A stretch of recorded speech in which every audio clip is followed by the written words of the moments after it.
Logistics rollers are widely used in various applications such as 1. Conveyor systems, 4. Moving goods in manufacturing, packaging, and warehousing. 2. Material handling, to facilitate the movement of materials in warehouses and distribution centers. 3. Automated storage and retrieval systems, as RS, used in automated warehouses for high-density storage and retrieval of goods. 4. E-commerce fulfillment centers.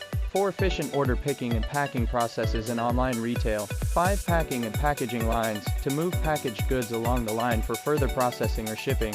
6. Airport baggage handling, to move luggage smoothly and efficiently through the sorting system.